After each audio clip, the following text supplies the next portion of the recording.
dans le témoignage de Jean et rapport le premier miracle accompli par le Seigneur Jésus. Quel est-il? C'est le changement de l'eau en vin. Nous disons que Jésus est l'Évangile. Croire au Seigneur Jésus, croire que Jésus est le Seigneur, qu'il est le Fils de Dieu. Se pourrait-il que nous nous trompions de foi? Se pourrait-il que Jésus soit un imposteur, qu'il soit un faux, et s'il n'était pas du tout le Seigneur, pas le Christ? Pourrions-nous avoir ce genre d'inquiétude? Alors quand nous voyons les miracles qu'il a accomplis, nous savons qu'il n'est absolument pas un imposteur. Il est le véritable Seigneur, il ne nous trompe pas. Il est véritablement notre Seigneur. Lorsqu'il a accompli son premier miracle, les disciples ont cru. Ils ont cru que Jésus était le Seigneur. Mais le Seigneur n'avait pas, quand il n'avait pas encore fait de miracle, bien que Jean le Baptiste témoigne en disant « Voici, l'agneau de Dieu, quitte le péché du monde ». Pierre et Anne ont accouru pour le suivre. Philippe, Barthélemy a aussi suivi cause des paroles du Seigneur Christ. Mais bien qu'il l'ait suivi, leur foi n'était pas encore très solide. Se disant, est-il vraiment le Messie? Ce devrait être, mais comment prouver qu'il l'est? Les disciples étaient un peu perplexes, mais ils avaient aussi un cœur croyant. Alors ils ont pour voir. Avanons pour voir. Peut-être qu'il l'est vraiment. Et alors nous serons bénis. Puis un jour, le Seigneur emmena un petit groupe de disciples qui le suivaient, ainsi que sa mère et ses frères, et peut-être aussi c'est sûr, ils arrivent ensemble dans une ville. Cette ville, c'était la ville de Sichar.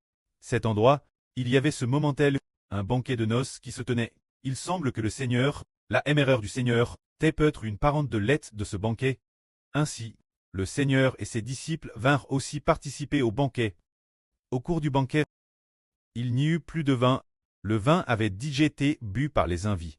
Alors la mère du Seigneur lui dit, « Ils n'ont plus de vin. » Alors le Seigneur dit, « Femme, qu'y a-t-il entre moi et toi ce sujet? Ils n'ont plus de vin. Tu n'as que le dire lait. Pourquoi me le dire moi?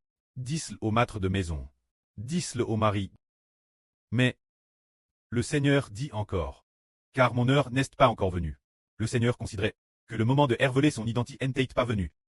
Mais la mère du Seigneur dit alors aux serviteurs, « Quoi qu'ils vous disent, faites-le. » Alors le Seigneur dit aux serviteurs, « Remplissez d'eau ces jarres. » Il y avait 6 jarres, et les serviteurs les remplirent d'eau. Puis le Seigneur dit, « Puisez-en maintenant un peu. Et portez-en l'ordonnateur du repas. » Alors, les serviteurs apportent l'eau l'ordonnateur du repas. Alors l'ordonnateur du repas, après avoir goûté cette eau avec une louche, dit, « Waouh, c'est un vin d'excellente qualité. C'est vraiment un vin d'excellente qualité. » Il appela alors le mari, et dit, « Marie, le mari, pourquoi as-tu gardé un si bon vin juste présent? D'habitude, nous les Juifs, nous attendons que les invités boivent le bon vin, et en boivent suffisamment. Puis nous servons le vin de moindre qualité aux invités. Comment peux-tu garder le bon vin juste maintenant? » C'est le premier miracle accompli par le Seigneur Jésus. En accomplissant ce miracle, il a révélé son identité. Son identité est celle du Rédempteur, le Fils de Dieu. Le Seigneur Christ révèle précisément par ses miracles. Alors, comment notre frère Eshbert peut-il dire qu'il est le fils du Précleste? Et comment manifestait-il qu'il est bien celui dont parle frère Eshbert? A-t-il un témoignage pour le prouver? Comme l'a dit Eshbert, le Précleste a donné frère Eshbert la bouche de Wensheng. Alors cette bouche de Wensheng avec 24 sessions de vrille par jour, ne ressemble-t-elle pas au miracle du changement de l'eau en vin? Révélant sa propre identité, frère Eshbert, je crois que certains frères et sœurs l'ont déjà vu. En effet, il est Wensheng, le fils du Seigneur et du Précleste. En effet, il recevra l'accomplissement de la promesse, nous serons bénis si nous le suivons. Tout comme un. Parfois nous regardons des séries télévisées, on voit quelqu'un, et puis une sœur remarque cette personne, découvre que cette personne, l'avenir aura du succès. Elle le suit tout le temps. En le suivant, il finit par devenir empereur. Ainsi, en le suivant, la sœur qui suit ce jeune homme pourra devenir comme une impératrice l'avenir.